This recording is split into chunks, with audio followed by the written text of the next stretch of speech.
deserting the right. But first, let's talk to James Paterson, the Shadow Home Affairs Minister, because there's more conversation about the Darwin port.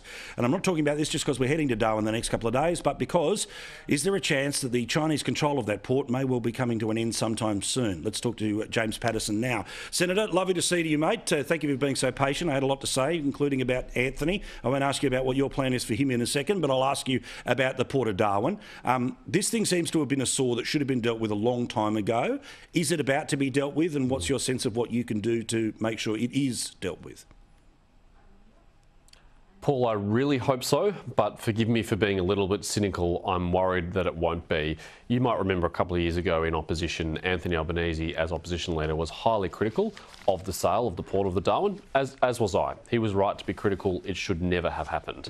But fast forward a couple of years and more than 1 year into his government, and he's yet to take any action at all to address this issue. When he was in opposition, he said it was hard to think of an infrastructure asset more important to Australia's national security than the Port of Darwin. He said it was beyond his comprehension that you wouldn't review the ownership by the Landbridge Group of the Port of Darwin. And he said, and he was highly critical and repeatedly attacked the former government for allowing it to be sold. So we would be forgiven for thinking that now he has the opportunity as Prime Minister to do something about it, that he would do so. But we are still waiting. And 1 year in, there's no sign of any action.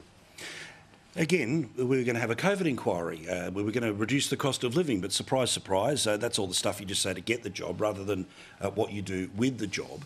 Again, it's been now quite a few years since China and a Chinese-controlled company had control of the port. Is our central concern what they're doing, or the central concern that if push came to shove, then what that port would be used for would be able to be changed because it would be a private entity that would be able to change? This was the stuff that we used to be worried about, what was happening with Pacific Islands and Chinese money. Anthony Albanese was right when he said in opposition that it's an incredibly important strategic asset for Australia, and that is because the north of Australia is an incredibly important strategic region for our national security, and because the cooperation that we have with our friends from the United States and the US Marine Force, which rotates there, the upgrades that we're doing across the north to our RAAF bases and facilities, the hardening of those facilities, the investment in diesel storage in that region. This is an incredibly strategically important region.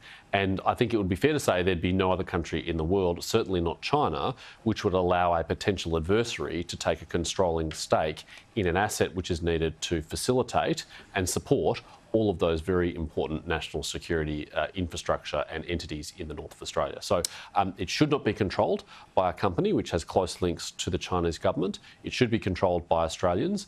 And there are a range of options available to the government to deal with this, including cancelling the lease, which Anthony Albanese certainly implied he would if he had the opportunity. But even options short of that, through critical infrastructure legislation, which allows the government to impose conditions on the owner that would at least give us some comfort, if not total comfort, about what's going on there and what can happen there. So a failure to deal with this is really a failure to be serious about these issues. He promised he would. He also promised, even when he was Prime Minister almost a year ago, that the review that was underway would be publicly released. So at the very least, he must publicly release that review, and because he promised that he would. Good stuff. Thank you so much, James. Keep at them, mate. We appreciate it. Let's have a longer chat soon. James Paterson is the Shadow Home Affairs Minister joining us from Melbourne. Have a good weekend, mate. Let's get into the rest